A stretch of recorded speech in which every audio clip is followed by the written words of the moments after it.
Hello guys, আজকে আমরা তিনজন মিলে যাচ্ছি বানেশ্বরে। সেখানে একটু কাজ আছে, তো টোটো দিয়ে আমরা তিনজন মিলে বাড়ি থেকে বেরিয়ে পড়লাম।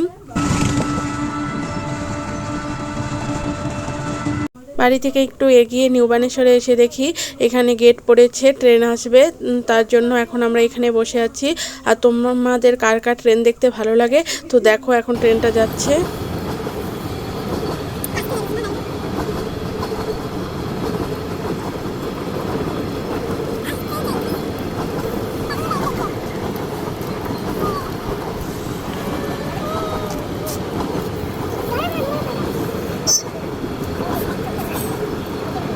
বানেশ্বরে আসার পরে আমাদের যা কাজ ছিল সেটা করে এখন যাওয়ার পথে আমরা একটু ঢুকে এসেছি বানেশ্বর শিব মন্দিরে। দেখো মন্দিরে এখন ভালোই ভিড় আছে।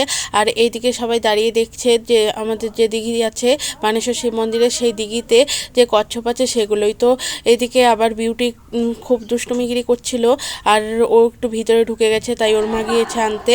আর দেখো ও এখানে ঢুকে ভিতর থেকে একটা বেল নিয়ে নিয়েছে, তো আমরাও একটু ভিতরে ঢুকলাম। ভিতরে এসে একটু ভিডিও করছি। দেখো মন্দিরের ভিতরের চারপাশটা। তো আজকের ভিডিওটা আমি এখানেই শেষ করছি। ভিডিওটা ভালো লাগলে অবশ্যই লাইক কমেন্ট আর একটা শেয়ার করে দেবে। দেখা হবে নতুন একটা ব্লগে। টাটা।